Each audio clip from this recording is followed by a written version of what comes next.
Welcome to the Learn English Lab. Today's podcast is The Power of Listening to Different Personalities. I want you to just imagine for a second that you have a hidden superpower. It's nothing flashy, not invisibility or flight or anything like that. It's something, much more profound. It's the ability to truly step inside someone else's mind, to understand how they see the world, and then respond in a way that makes them feel completely, deeply understood. That really is what this deep dive is all about. We've all heard that old saying, 2 ears, 1 mouth, right? Listen more than you speak. But how often do we actually do it? I mean, really. Listen, especially when the person talking to us is, completely different from us. We're here to argue that true listening isn't just passive. It's not about just waiting for your turn to talk. It's an active, adaptive gift. And it's probably the closest thing we have to a real human superpower. So our mission today is to give you a shortcut, to help you bypass all the frustration and the misunderstandings that pop up in our conversations every day. We're going to dig into how personality shapes communication, find those common blind spots that stop us from hearing each other, and give you some real practical strategies you can use. And that word adaptive is so key, because if you can learn to tailor how you listen to who you're listening to, it's a game changer. Your relationships will improve dramatically. And this isn't just for, the boardroom. This is for the dinner table too.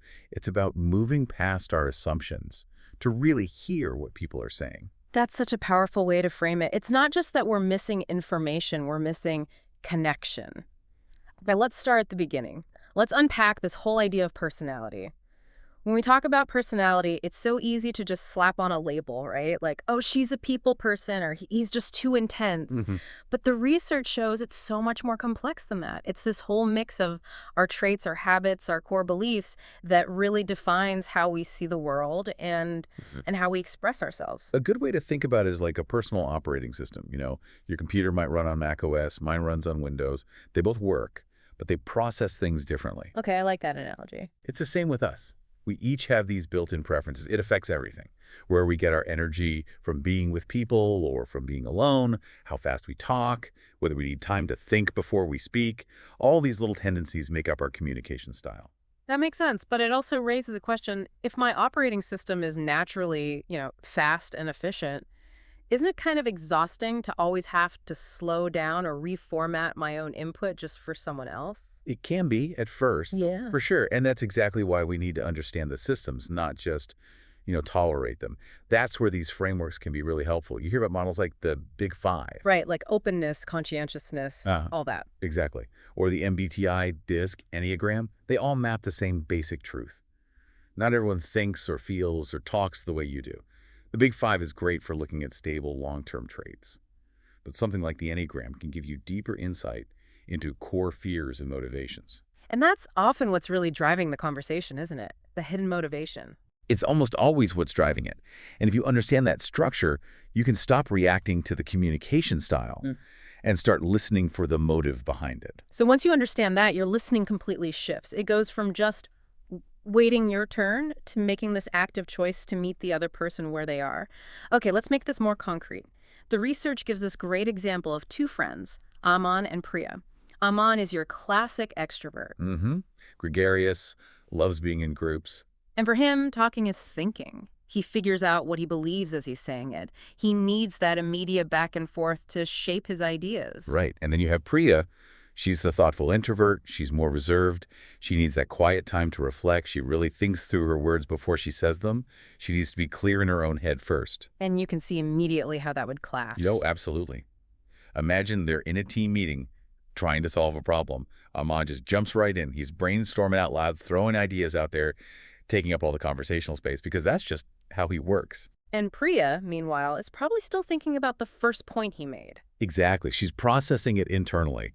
And by the time she's formulated this perfect, insightful comment, the conversation has moved on 2 topics ago. Or she feels like all eyes are on her, and that pressure makes her just shut down. Right. She needs someone to pause and say, Priya, what are your thoughts on this? She needs that formal invitation. Aman's style just doesn't naturally create that space. And it's so important to remember this isn't malicious, right? It's not like Aman is trying to dominate her. It's just those two operating systems we talked about, they're incompatible trying to run the same program at the same time. Precisely. And this isn't just about introverts and extroverts. It's everywhere. It's the big picture, visionary, clashing with the detail-oriented analyst. Yeah, the person who loves a plan versus the person who thrives on spontaneity. All of it. Yeah. And the only way to manage that without everything derailing is through this idea of adaptive listening. If we only listen in the way we want to be heard, we will just keep missing the point entirely. So adaptive listening isn't just nice to have, it's essential if you want to get the best out of any team or any relationship. So we've established that this can be, extra work. So why do it? Why go through all the effort? What's the real return on investment beyond just being polite? Because it's so much more than politeness. When you really, truly adapt your listening for someone who's different from you, you're sending a message that is, well, it's psychologically huge. You're basically saying, you matter. Your way of seeing the world matters. I am willing to adjust myself to understand you. That is one of the fastest ways to build trust and connection that exists. Okay, so builds trust. What else? Let's dig into the research here, because I think this is where the real payoff becomes clear. Right, and the benefits are really tangible. The first one is that deep adaptive listening actively diffuses tension. How does that work? Well, think about any argument you've been in. When you get defensive. You get defensive when you feel misunderstood or judged or just not heard. But if the other person can accurately paraphrase what you said, or if they show they understand your perspective, even if they don't agree with it, that need for self-defense just starts to fade away. The conversation shifts from a fight to a collaboration. Right, because I don't have to keep repeating myself, trying to convince you that you heard me. You've already shown me you have. Okay, that makes sense. What's the second big benefit? The second one is that it sparks creativity. Real innovation doesn't come from a room full of people who all think the same way. Right, you just get the same ideas over and over. Exactly. You need that diversity of thought. But you only get it if everyone feels like they have space to contribute in their own way. When the quiet, reflective planner feels just as valued as the loud, spontaneous visionary, you get solutions that are both ambitious and actually doable. You're accessing this hidden potential that's already in the room. You're accessing the intellectual capital that usually gets silenced. And that leads right into the third point, which is that it nourishes a sense of belonging. This is that psychological safety idea, right? It's the absolute foundation of it. Feeling heard is what creates psychological safety. When you feel like your natural style, whether it's fast or slow, detailed or big picture, is valued, you feel safe. And when you feel safe, you're willing to take risks. You're willing to share a half-formed idea or disagree with your boss. And that is what high-performing teams and healthy families are built on. And finally, there's a really practical one. Yes. On a very basic level, it just reduces misunderstandings. Most big mistakes in work or in life, they don't happen because of bad intentions. They happen because of communication gaps. Someone missed a key detail because the conversation moved too fast or an assumption wasn't checked. By slowing down and intentionally inviting all the different styles to contribute, you prevent those costly mix-ups from happening. So you're looking at less conflict, more innovation, stronger relationships, and fewer mistakes. That's a pretty huge return on investment for just paying a bit more attention. It is. But if it's so beneficial, we have to ask, why are we all so bad at it? It really boils down to this. We go into conversations with good intentions. But the second things get stressful or we feel pressured or we're just short on time, we snap right back to our default settings, what's easy and familiar. It's that cognitive autopilot. Yeah. So let's talk about these blind spots. What are the big hurdles that stop us from listening adaptively? The first one you mentioned is selective listening and confirmation bias. We're all walking around with these internal radio receivers, right? Yeah. And they're tuned to the stations that just confirm what we already think. That's a perfect way to put it. And it causes huge misinterpretations. We see an introvert's long pause, and our bias tells us, oh, they're not interested, or they don't have anything to add. Or we hear a passionate, assertive person and think, wow, they're so aggressive. Exactly. We're not actually listening to them. We're listening to the story we've already written in our heads about them. We just skim right past any information that contradicts that story. And that just reinforces the bias over and over, a self-fulfilling prophecy. Okay, what's hurdle number 2? The culture clash. This adds a whole other layer on top of personality. And by culture, I mean it broadly. It could be your national culture, your company's culture, even your family's culture. How does that play out? Well, some cultures really value directness and speed, get to the point, make a decision. Other cultures prioritize harmony and subtlety. You don't want to cause friction, so you talk around an issue. Right. So if you come from a culture where interrupting in loud debate means I'm engaged, You're going to completely misunderstand someone from a culture where waiting for a respectful pause is the norm. You'll just think they're passive or ineffective because you're judging them by your own cultural rules. And you probably don't even realize you're doing it. Okay, that leads into hurdle 3, emotional reactivity. This is when our lizard brain takes over. Yes. When personalities really clash, our emotions can escalate so quickly. If someone's directness feels like an attack, or someone's vagueness feels dismissive, your ability to listen just shrinks. It totally shuts down. My self-protection mode kicks in. But honestly, when I'm in the middle of a conflict, when am I supposed to find the time to pause and think, what's their personality type? It feels like just one more thing to manage when I'm already overloaded. That is the core of the problem. When you're emotionally triggered, all your energy goes inward. It goes to defending yourself, managing your anxiety, trying to get the conversation back to a place where you feel safe. The cognitive energy required to adapt is just gone. It's all being used for self-preservation. That's why we have to practice these skills when the stakes are low, so they become second nature when the pressure is on. Right. And that brings us to the last hurdle you mentioned, which I think everyone can relate to. Hurdle 4, time and distraction. Modern life. The constant notifications, the back-to-back meetings, the pressure to multitask. Deep listening is hard enough. Adaptive listening takes real cognitive effort. And when we don't have that mental bandwidth, we just fall back on what's easy, our own habits. Exactly. We get impatient. We cut people off. We assume our way of communicating is the most efficient way. And in that rush, the quiet, reflective person who often has the most critical piece of information gets left behind entirely. So if the problem is defaulting to our own style under pressure, then the solution has to be about making adaptation a conscious habit. It has to be. And we can think of this as a learnable art. The art of adjusting your style, your pacing, your feedback, based on the person you're talking to. So where do we start? It has to start with self-insight. Before you can adapt to others, you have to know your own style. Cold. You need to ask yourself, how do I like to be heard? When I'm stressed, do I get louder and faster, or do I go completely silent? What are my default habits? Do I interrupt? Do I jump to solutions? Why is that self-awareness so important? Because it lets you see differences in other people without immediately judging them as wrong. If you know you're a fast talker, you can see someone else's silence not as a flaw, but as their method. You can understand that their pause isn't a void, it's them building a thought. Okay, so self-insight is the foundation. What's the main tool we use to build on that foundation? I would say it's active curiosity. Curiosity is the absolute opposite of assumption. When you're genuinely curious, you stop trying to win the argument and you start trying to understand their reality. And that curiosity shows up in the kinds of questions we ask. Absolutely. It's about using open-ended questions. Instead of, do you agree? You ask, how do you see this playing out? Instead of demanding an answer, you say, can you tell me more about what's behind your thinking on this? Or that really simple, powerful one, what's important to you here? Yes, that question forces you to stop and listen. It opens the door to a whole new level of understanding. Okay, let's get into the tactical blueprint. Let's break down some of these common personality pairings and the specific listening techniques for each. Let's start with the classic, introverts versus extroverts. Okay, so for introverts, we know they process internally. They need that space. They thrive when there's low pressure. So to listen adaptively to an introvert, you have to get comfortable with silence. You have to fight that urge to jump in and fill the space. That's the hardest part for an extrovert. It is. But that silence is the sound of them thinking. So just wait. Make eye contact, nod, show you're still there, and also offer them other ways to contribute. You could say, I can see you're thinking. Why don't you take some time and email me your thoughts later? That respects their need for reflection. Okay, so patience and options for the introvert. What about the extrovert?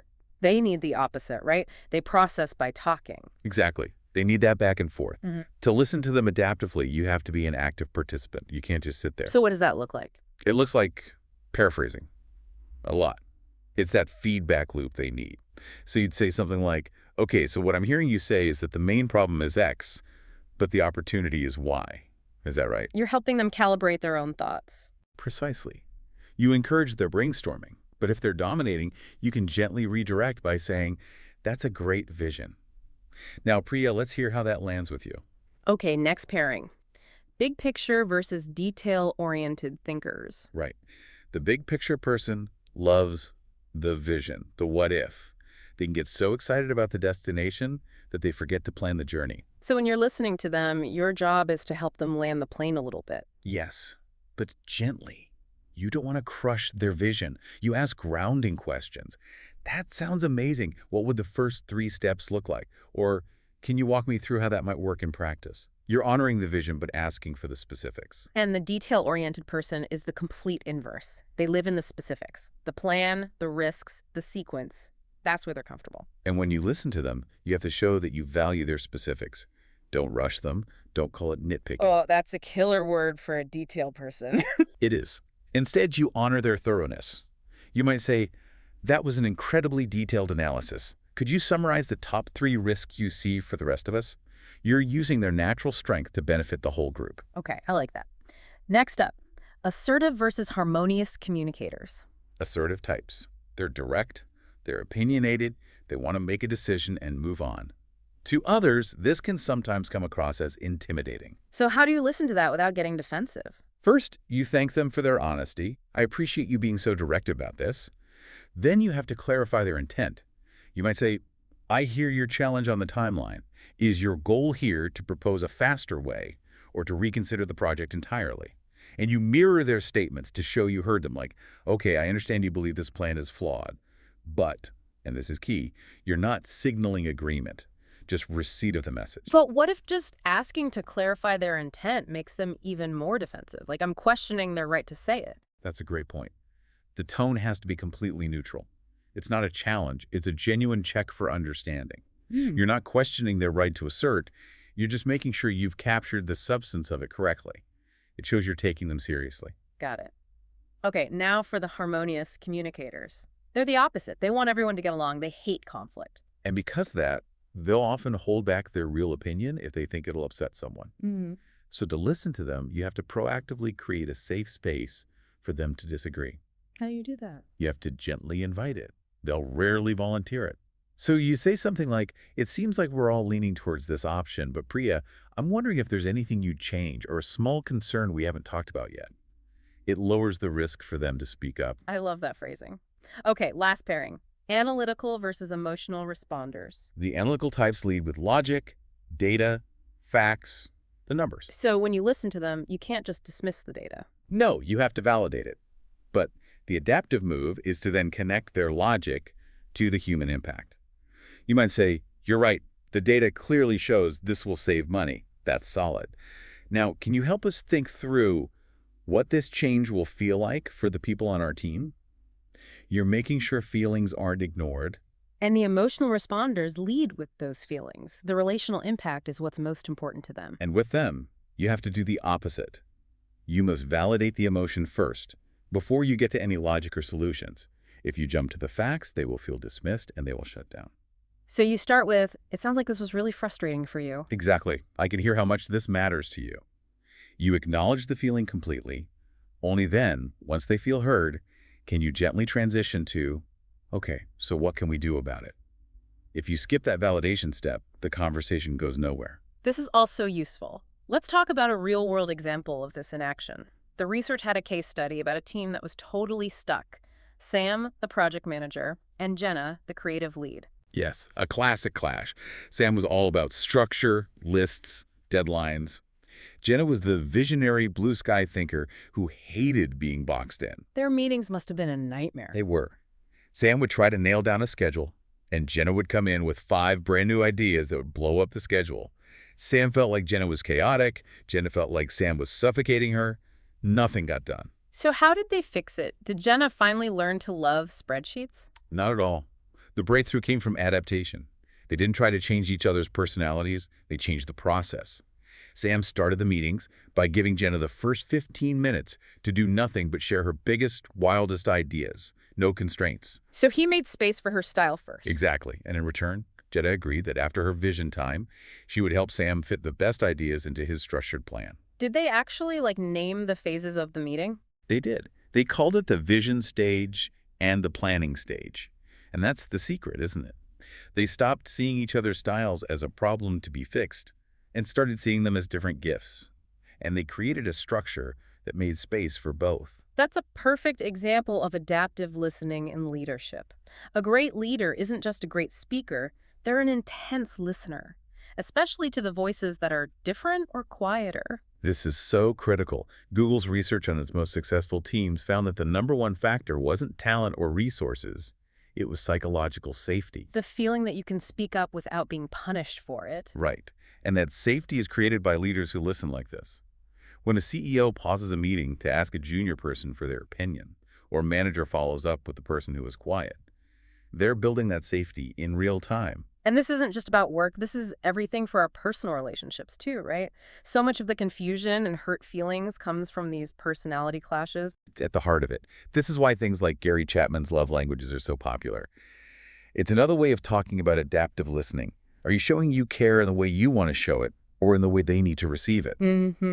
It's listening for what they actually need, not what you think they need. And it's huge for parenting too.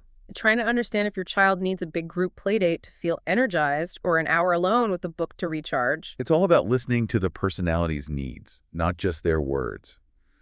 And there's real science behind this, real neuroscience. Okay, tell me about that. MRI scans show that when we feel truly heard, when someone listens without judgment, our brains release oxytocin, the bonding hormone. It literally calms us down and makes us more open. And the opposite happens when we're ignored or interrupted. The opposite.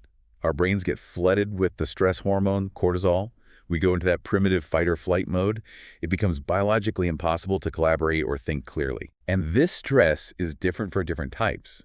An introvert being constantly talked over isn't just annoying, it's a real physiological stressor. A planner facing total chaos and vagueness feels genuine anxiety. So when you listen adaptively, you're not just being nice. You are literally creating better brain chemistry for the conversation. Okay, so this is a skill we can all build with practice. Let's give our listeners some concrete exercises, some tools they can use to start building this listening muscle. Absolutely. The first one is super simple. I call it the golden pause. The golden pause, I like it. In your next conversation, especially after someone who's a bit more quiet or reflective finishes talking, just count to 5 in your head before you respond. Just wait. You'll be amazed at what comes out in that space. The deeper insight often comes right after that initial silence. I can see how that would work. Okay, what's another one? Make the phrase, "tell me more," your best friend. When someone says something important, just make it a habit to follow up with, "Can you say more about that?" Or, "How did that feel?" It's a simple invitation for them to go deeper than their first answer. That's a great one. Third, and this is probably the most powerful one, reflective listening. This is where you restate what you heard in your own words. So what I think I'm hearing is, or it sounds like your main concern is, and then, and this is the crucial part, you have to ask, did I get that right? That little question gives them the power to correct you. It stops you from running with a wrong assumption. That's huge. Okay, what's next? Try keeping a listening journal for a week. Just jot down notes in your meetings or at dinner. Who talks the most? Who talks the least? Then try a small experiment. Intentionally ask the quietest person a question. See what happens when you create that space. It can be really eye-opening. And one more. One more. For that one person in your life whose style you find really challenging, try an exercise called listening for strengths. Before you talk to them, force yourself to list 2 or 3 genuine strengths of their style. Maybe it's they are incredibly honest, or they always catch the details I miss. So you're priming your brain to look for the positive. You're actively fighting your own confirmation bias. You're changing your own filter from annoying to valuable. It can completely change how you experience the conversation. You know, it seems like we often think a good conversation is one that's smooth, with no friction. But maybe the real breakthroughs happen right after a moment of misunderstanding. I think that's exactly right. The path often looks like clash, then awareness, oh, we're on different systems, then a conscious choice to adapt, and then the breakthrough. Great listeners aren't afraid of that little bit of friction because they know it's often the path to deeper understanding. And this all applies to our digital lives too, doesn't it? Where misinterpretations can get magnified. So much. Tone is gone. Body language is gone. You have to be so much more explicit online. The adaptive move is to ask someone, hey, for this big topic, would you rather do a quick call or would you prefer to write out your thoughts in an email? You're matching the medium to their preference. You have to. And you have to remember that a short, blunt email might not be rude. It might just be an efficient communication style. And finally, this is becoming a key skill for working in a global world. It's essential global literacy. In some cultures, a long silence means respect. In others, Talking over someone means you're passionately engaged. If you judge everyone by your own cultural script, you're going to fail on a global stage. Being able to adapt to both personality and culture is the mark of a truly great communicator. So when we boil it all down, listening deeply isn't about agreeing with everyone or losing your own voice. It's really about approaching every single conversation with curiosity, with the genuine question, what can I learn from the way this person sees the world? That's it. All the big breakthroughs in our teams, in our relationships, in ourselves, they come from that willingness to cross the bridge into someone else's world, even when it feels uncomfortable. That's where the real power is. So I want to leave you with a final thought to take with you. Think of one person in your life, a colleague, a friend, a family member, whose communication style is totally different from yours. The next time you talk to them, I want you to try something. I want you to listen as if their perspective holds the one missing key you need for your own growth. Listen not just to be polite, but to find the gift in their difference. Please like, share, and subscribe to this YouTube channel. Welcome back to the Deep Dive. You know how we do it here. We take the research, the articles, and, well, the core knowledge you need, and we try to distill it into something powerful, something you can actually use. And today, we're doing a deep dive into an area that affects, pretty much everyone learning English, no matter what their level is, pronunciation. And look, this isn't just about sounding a little bit better. It's really about unlocking a massive level of confidence and clarity. Yeah. So many listeners, they have the vocabulary, they totally get the grammar, but when they actually speak, there's still this barrier. People ask them to repeat themselves, or they just feel like they aren't connecting. Absolutely. And the really exciting hook in the material we analyzed is this one idea. Mastering pronunciation is not an academic puzzle. It's a pure physical skill. Exactly. Think of it less like studying for a test and more like, learning to play an instrument or maybe mastering a really difficult golf swing. That's a great analogy. If you want to get that true fluency, that feeling of being comfortable in a real conversation, you have to retrain the muscle memory of your mouth. And that's our mission today, to unpack the essential workout routine for your articulators. And this guide we're drawing from is, well, it's incredibly comprehensive. It covers the science, why our mouths resist new sounds, and the art, which is all about self-monitoring and imitation. Okay. We've synthesized a process built on 7 fundamental steps. We're going to move from teaching your ear to hear these tiny differences, all the way to detailed physical training drills, and then finally integrating those new movements into your everyday speech for powerful, permanent results. Right. And we're not just going to summarize the steps. We're going to walk through the physical feeling of these movements, give you some practical drills you can do, and explain exactly why these methods are neurologically so effective. We want you to understand how to build this essential muscle memory. Let's do it. So let's dive into the core premise of all this research, which is, why does pronunciation training feel so profoundly physical? Why does your mouth feel so clumsy or resistant when you try to make an English sound that you're not used to, even when your brain knows exactly what you're trying to do? This is where we get into this concept of linguistic muscle memory. Just imagine your mouth, your lips, your tongue. Think of them as specialized machinery. Okay. From the time you're a baby, this machinery has been perfectly calibrated to produce the very unique set of phonemes, the specific sounds that your native language requires. And that calibration is, it's incredibly efficient, but it's also extremely rigid, right? Totally rigid.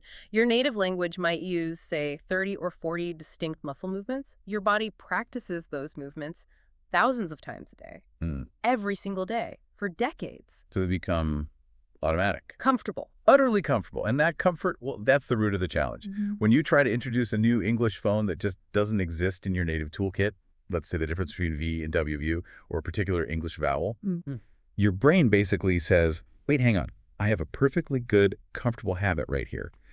And it instinctively snaps back to the old position. And that's that feeling of awkwardness. That's it, exactly. That's the feeling of linguistic discomfort that you experience. It feels wrong. It really is a physical workout then. It's like trying to teach a trained sprinter how to do a ballet move. Yeah, that's a good way to put it. They're both highly conditioned athletes, but the muscle groups, the coordination, the pathways needed for that new movement are just completely unfamiliar. The guide we looked at really insists you have to approach this training with the same dedication you'd bring to a sport. That is the mindset shift that you need. You're retraining deeply, deeply ingrained motor patterns. subconscious ones. You're not just moving your tongue in a new way, you're literally creating new neural pathways to bypass that old, worn-in groove of your native language. Okay, so let's ground this a little. Let's identify some of the common friction points. What are the specific sounds that consistently trip people up because of that linguistic muscle memory? This is kind of the must-know checklist for anyone who wants to improve their clarity. Well, we see several challenges that are almost global. A huge one is the English R sound, the retroflex, like in red or car. Right. For a speaker whose native language uses a vibrant rolling R trill or maybe a quick tap R, the English version is just baffling. Because it's so different. It's completely different. It's often described as this sustained, almost growling sound where the tip of your tongue never touches the roof of your mouth, and the mouth just wants to trill or tap. It doesn't know what else to do. And then you have sounds that might exist but are sort of functionally merged. Like I'm thinking of the challenge for native Hindi or Korean speakers with V and W. Oh, absolutely. In their languages, that distinction might be non-phonemic, or one of the sounds might just be totally absent. So when they say vest or west, the listener might hear the exact same word because the mouth is just defaulting to the easiest, most familiar lip position. So what else is on the list? The list is pretty long. We definitely have the two C sounds. There's the unvoiced one, too, like in think, and the voiced one, A, as in this. These sounds require the tongue to stick out just a tiny bit between the teeth. Which feels completely unnatural. It feels totally unnatural if your language just substitutes them with a simple E's or a Z or even a T or D. Your mouth's default is to hide the tongue safely behind the teeth. And vowels. I feel like vowels are the hidden killer. Oh, they're critical. The sheer complexity of English vowels. I mean, the subtle distinction between short and long vowel ship versus sheep or full versus fool, those are so important. They're often produced using a tiny area of movement in the mouth, but they change the meaning of a word instantly. So we've established the mouth is resistant. It's got its old habits. So let's look inside this accent gem itself. Let's break down the physical tools, what did you call them? The articulators. The articulators, yeah. Understanding their mechanics is crucial if you want to do targeted practice. So how does it all work? Well, the source material gives us a pretty clear scientific breakdown. It's basically a three-part process. It all starts with airflow from your lungs, simple enough. Right. Then that air hits the vocal cords, two tiny flaps of tissue in your throat. And this is where we get the difference between voiced sounds, where the cords vibrate and the sound is on, and voiceless sounds, where the cords are relaxed and the sound is off. But the real magic, the sculpting of the sound, happens with the articulators. Exactly. The shapers. Let's start with the most obvious ones, the ones you can see. The lips. The lips. They're key for sounds like P, E, B, M, where both lips touch, and for sounds like F and V, where the lips meet the teeth. And just the way you round or spread your lips can drastically change a sound, especially vowels like the oo in boot. And the teeth, of course, work with the lips and the tongue. They create that friction you need for sounds like T8FVSZ. Without that dental friction, those sounds just collapse into something else, often a simple D or D. And then there's the star of the show. The tongue. No question. This muscular midrostat is responsible for almost everything that happens inside the mouth. Wow. It's vital for placement-like, where it touches for TDAN. It's vital for shaping airflow for S and Z. And crucially, it's involved in the movement of pretty much every single English vowel. The position of the tongue, high, low, front, back, that's what determines the vowel quality. So the tongue is the ultimate culprit because it's the most flexible and, I guess, the hardest to control consciously. It really is. And we also rely on the palate, the roof of the mouth. The front part is hard, and the soft palate in the back moves to direct air, either out the mouth or up into the nose, which is critical for nasal sounds like M and N-E-E. And of course, the palate is essential for sounds like ch, sheek, sh, j, y. So let's go back to the vocal cords for a second, that idea of voicing. Right. Remember that concept. If you're struggling with, say, is versus Z or F versus V, the physical movement of your lips and tongue is almost identical for both sounds in the pair. So what's the difference? The only difference is whether you turn the sound on at the chord level. If you can't feel that buzz in your throat when you say Z or V, you haven't mastered the voice version yet. So the big takeaway from this first section is, if you're stumbling over a sound, it's a physiological problem. It's rooted in efficiency. Your body is trying to save energy by using old, comfortable movements. Exactly. And you have to respect that muscle memory is strong. Only structured, repetitive practice is going to override it. Right? So we can't just jump into the workout without a plan. We have to establish the blueprint first. And that starts with awareness. It does. You have to tune your senses to the target. And that brings us to step 1. Know your target sounds. And this step requires, I imagine, some ruthless honesty, some objectivity. How do you actually figure out your personal phonetic priority list? Yeah. The sources suggest starting not with the sounds you think you mess up, Mm-hmm. but the ones that listeners tell you you're messing up. Exactly right. When someone asks you, sorry, did you mean cheap or chip? That is a direct data point. It's telling you the distinction between the long I's and the short toe is unstable for you. Or maybe people always seem confused when you talk about money or the weather. Those are your clues. And there's a really powerful practical tip here. The recording comparison. Yes. Use your phone. Read a standard English paragraph, a news article, whatever, and record yourself. Then listen to a native speaker reading the exact same text. And just listen for the differences. You have to listen for the discrepancies. That distance between your pronunciation and the target, when you hear it side by side, it removes all subjectivity. This tool helps you identify the top 3 to 5 sounds that are causing the most miscommunication. Don't try to fix everything at once. Focus your resources. Okay, so once we know the specific sounds we need to target, the real neurological challenge begins.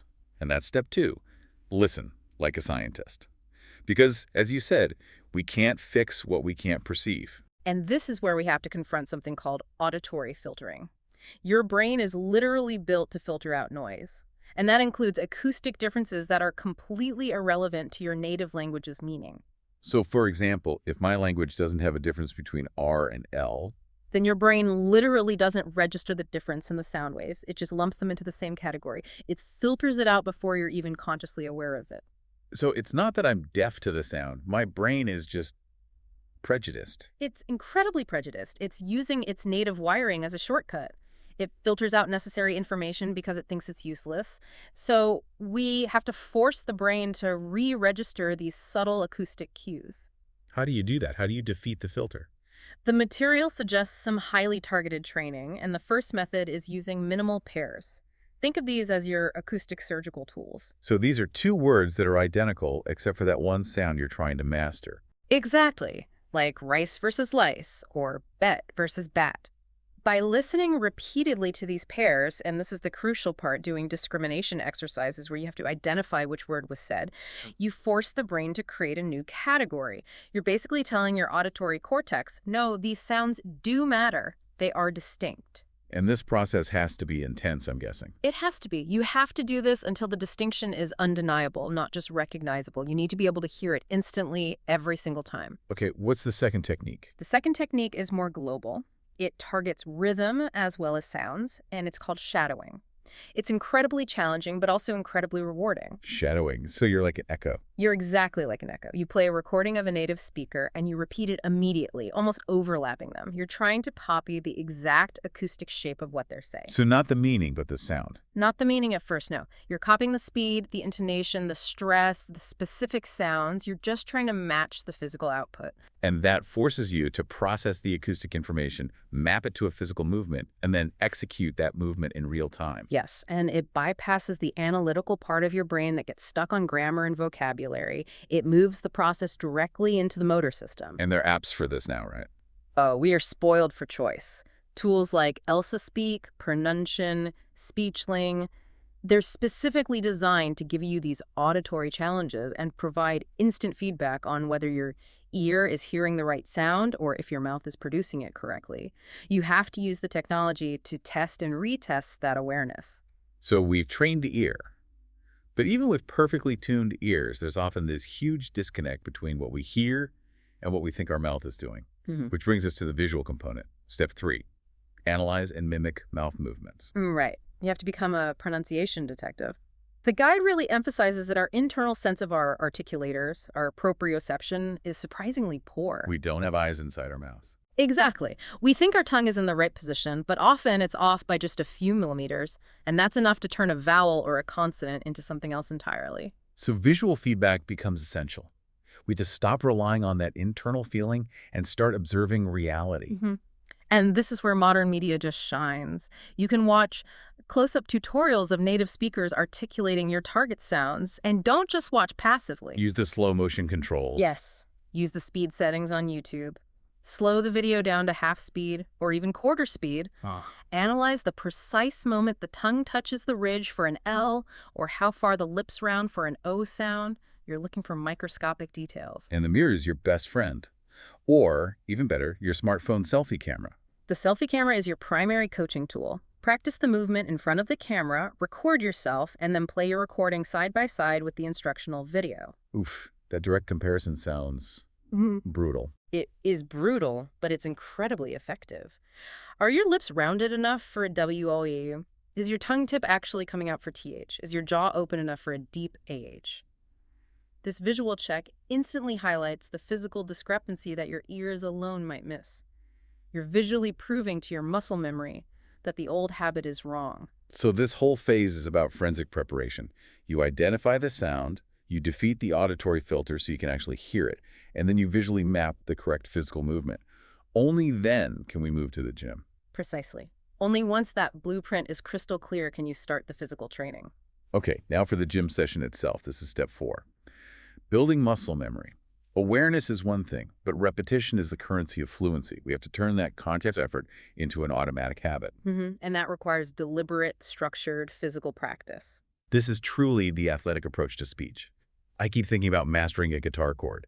You can look at the sheet music, you know exactly where your fingers should go, but until you practice that transition 100 times slowly and then 100 times quickly, your fingers are just going to fumble. It's the same thing. Speech is the same. We're establishing a new motor skill sequence. So the material breaks this physical training into 3 critical sequential stages.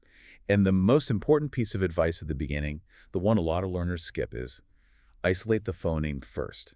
Do not start with full words. Yes, this is so important. Why? Why is starting with the full word so detrimental? Because the environment of a full word is just too complex. When you try to say a word like thank you, your brain is worried about rhythm and grammar and vocabulary.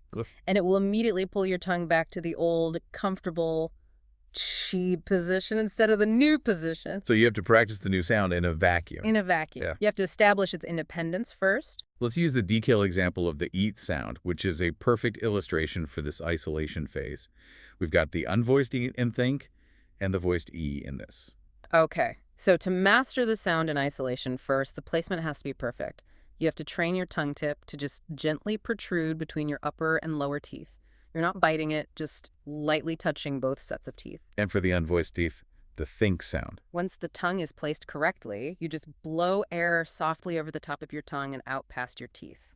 You should feel a smooth, continuous stream of air, almost like a quiet hiss, and absolutely no vibration in your throat. Just practice that 10 times in a row. Nothing but tongue placement and airflow. Okay.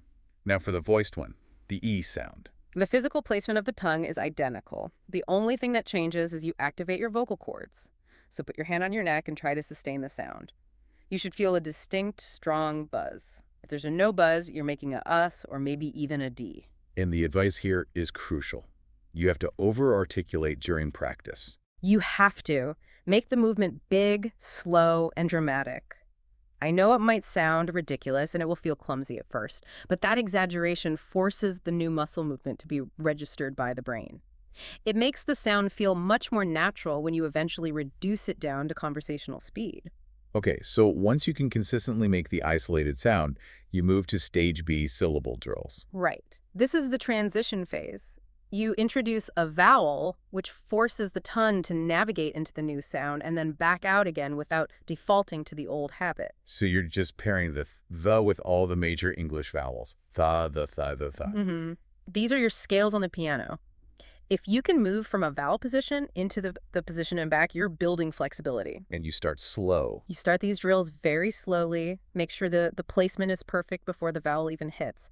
Then gradually you increase the speed. And if you start tripping up, slow down immediately. Speed is the enemy of accuracy in this stage. And then finally we get to stage C word and sentence practice. Only now, only when that muscle memory is partially formed, do we put the sound into context.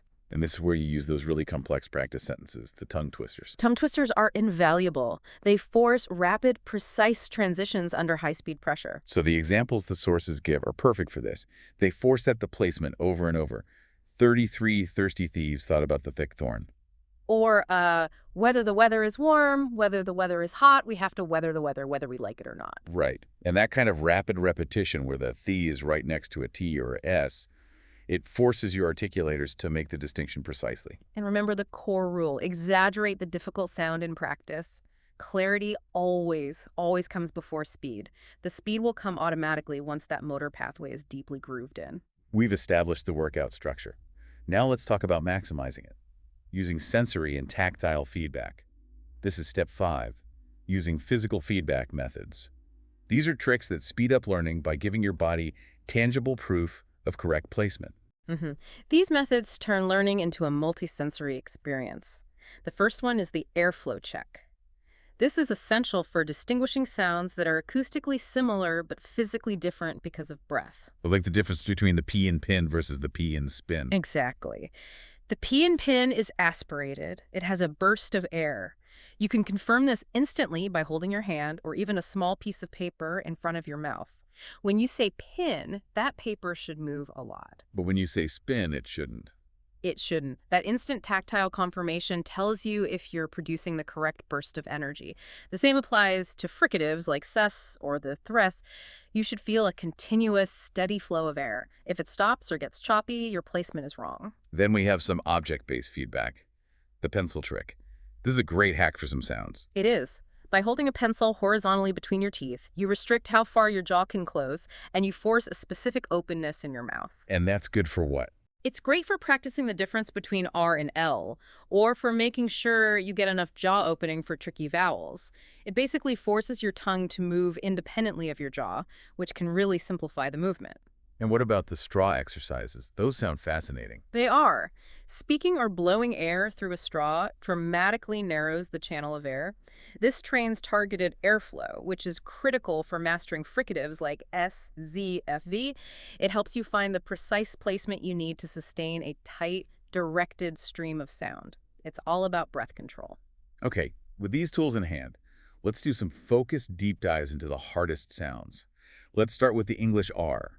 The ton sound, the retroflex sound. It challenges almost every non-native speaker. Okay, so we have to be very clear about this. The English R is not a tap, and it is not a trill. It's defined by the fact that the tongue curls back retroflex, and the tip of the tongue never makes contact with the alveolar ridge or the hard palate. Wait, so the sound comes from the middle of the mouth, not the tip. Exactly. The sound is produced from the center, not the tip. So what should my mouth be doing exactly? Start by smiling just a little bit. The sides of your tongue should brace against your upper back molars. Then the tip of the tongue curls up and back towards the middle of your hard palate, kind of like a hook. But it has to hover in the air. It never touches. If it touches, you've made a D or a tap R. You've got it. So the training method has to emphasize that suspended curl. Start by practicing the sound in isolation, or by gliding into it from a central vowel, like erd. Or practice the vowel combinations you hear in words like far, fear, ear, or bird, air. Focusing on that vowel transition is often much easier than trying to produce an R at the start of a word. And crucially, if you're a speaker of Spanish or Italian or Japanese where the R is often a strong tap or a trill, you have to mentally and physically resist that comfortable tap. The English R requires tension in the back of the tongue, pulling it away from the roof of the mouth. Which naturally leads us to the next big challenge, the LVSR distinction, like in light versus right. And this distinction hinges entirely on whether the tongue tip makes contact. 100%. For the L, the tongue tip is firmly planted against the alveolar ridge, that bony bump just behind your upper front teeth. The voice and air then flow out the sides of the tongue. That's why it's called a lateral approximant. And for the R, as we just said, tongue tip curls back, does not touch, and air flows centrally. They are direct physical opposites, so the most effective training is rapid contrast. Practice those minimal pairs back to back, light right, play pray, fly fry, and use the mirror. Ensure the tone tip is hitting that ridge for L and suspending away from it for R. You're building two completely separate motor programs. Moving on to V versus W distinction. These get merged all the time, but their mechanics are totally different. Completely different. The V sound, like in vet, is a labiodental fricative. Your top teeth have to gently touch the inner side of your bottom lip, and it's voiced. You have to feel the buzz from the vocal cords. And if you skip that teeth-to-lip contact, you get a B or a W, whereas the W sound, like in wet, is bilabial. There's no teeth contact at all. Your lips are rounded and protruded, almost like you're about to whistle. It's an easy, gliding sound. Minimal tension. So the drill here is just contrasting those physical movements, alternating between vat wet, vine wine, very wary. Exactly. You're forcing your mouth to transition from the teeth to lip movement to the rounded forward lip movement. That physical contrast is what accelerates the separation of the two habits. Finally, we had to spend some serious time on vowel clarity. You said English has a ton of vowels, and many are just subtly different. This causes huge comprehension issues. It's a minefield. The classic pair is the short inch and ship versus the long S and sheep. This is all about tongue tension and duration, right? It is. For the short vowel, your mouth is slightly relaxed and open. The tongue is relatively high in front, but the key is that it's a clipped, quick sound. Think of it as a relaxed I. And for the long vowel, the S and sheep or heat. Your mouth is wider, the corners of your lips are spread almost into a smile, and your tongue is held higher and further forward with more tension. And crucially, the sound is sustained.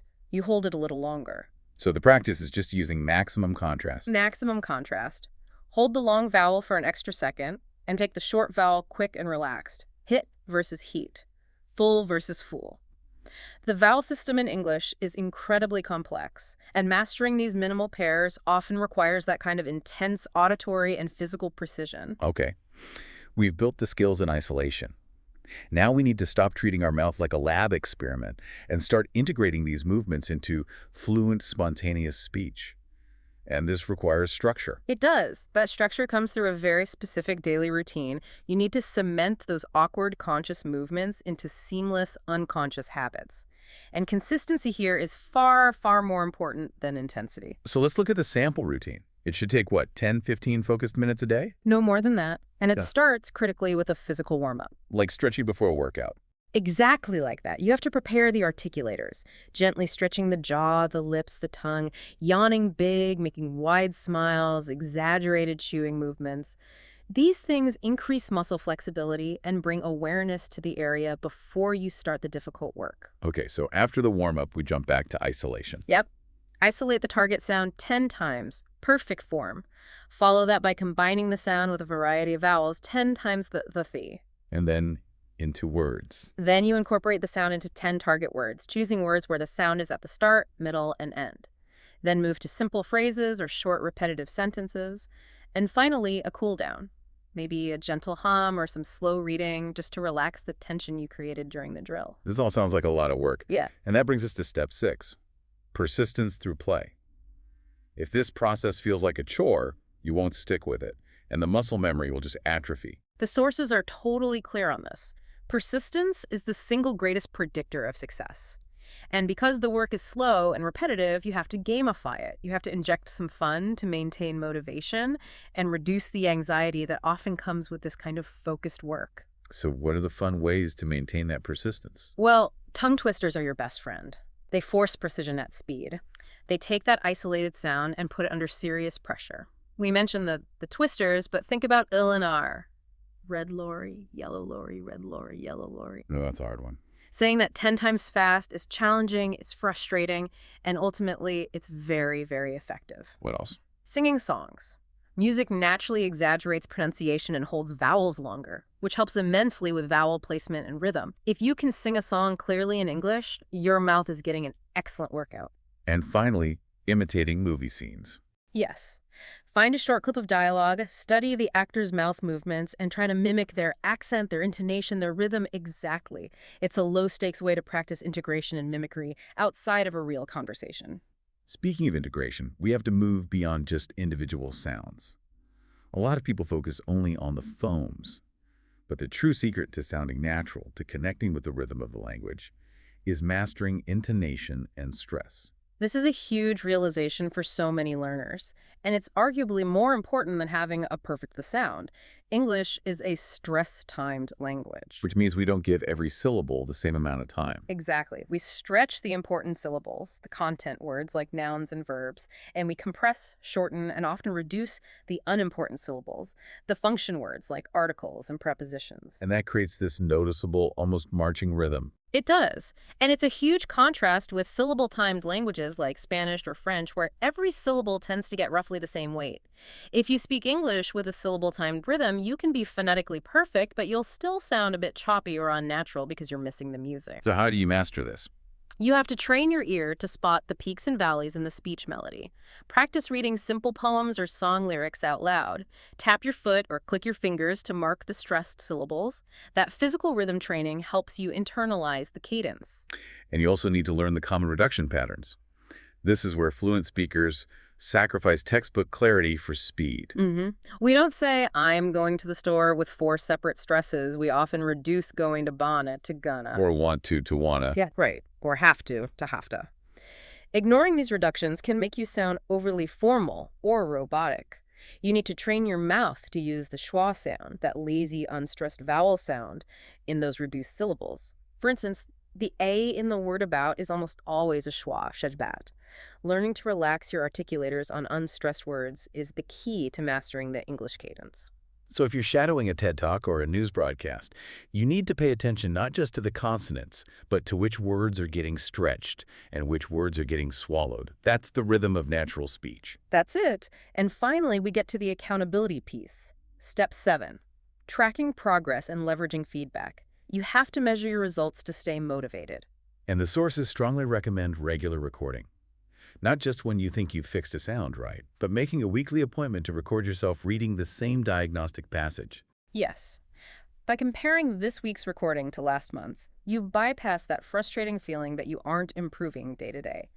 You will hear undeniable progress in your consistency or your clarity, and that provides the motivational fuel you need to keep doing the drills. And as powerful as self-coaching is, external feedback is non-negotiable for refinement. You have to seek out constructive criticism. This could be from a speech coach, a dedicated language exchange partner, or even by leveraging online communities. The material specifically mentioned places like Reddit's R Judge My Accent, where learners can submit recordings and get critical, peer-reviewed advice on what sounds still need work. You have to be willing to accept honest feedback on your articulatory habits. And this all culminates in creating your personal pronunciation plan. This can't be some vague goal. It needs milestones. It does. Start by identifying your top 3 to 5 challenges from your assessment. Gather your resources, the minimal pairs, the YouTube tutorials, the tongue twisters for those sounds. Commit to that 10-15-minute daily drill time and stick to the weekly check-in. This structure turns the intimidating task of fixing my accent into an achievable, measurable daily activity. And the ultimate victory is integrating new sounds into spontaneous speech. Right. You could dedicate a daily sound focus. On Monday, maybe your goal is to use the sound perfectly in every word you say that day. It forces you to monitor that specific movement during a real conversation. Or practice retelling simple stories, what you had for lunch, a summary of a news article, using your target words. You're ensuring that you're using the new muscle memory in a dynamic context. Reading any text aloud daily, even a recipe or a shopping list, is the continuous, low-stakes practice that ultimately cements these new movements as automatic habits. That brings us to the end of this truly physical deep dive. We've covered everything from recognizing that pronunciation is a muscular skill involving your tongue and lips, all the way through training your ear to defeat auditory filtering, to structured isolation drills, and finally integrating rhythm and tracking your progress. The central message here, and really the mindset that will ensure your success, is that you have to prioritize progress over perfection. Every mistake is just a diagnostic moment. It's telling you exactly where that muscle needs more repetition. And consistency, that short, dedicated daily time, is what overrides decades of linguistic muscle memory. Confidence is simply clear communication in action. That's a great distillation of the key insights. It makes the challenge feel less intimidating and more like a solvable physical puzzle. And that leads to our final provocative thought for you, the listener.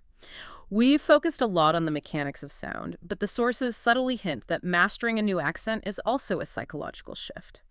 If you are successfully rewriting decades of muscle memory in your mouth, what other ingrained communication habits, maybe nonverbal ones, or habits related to assertiveness or your pitch, what else might you be ready to analyze and rewrite? Consider which daily ritual, reading the news, listening to a favorite album, preparing a recipe.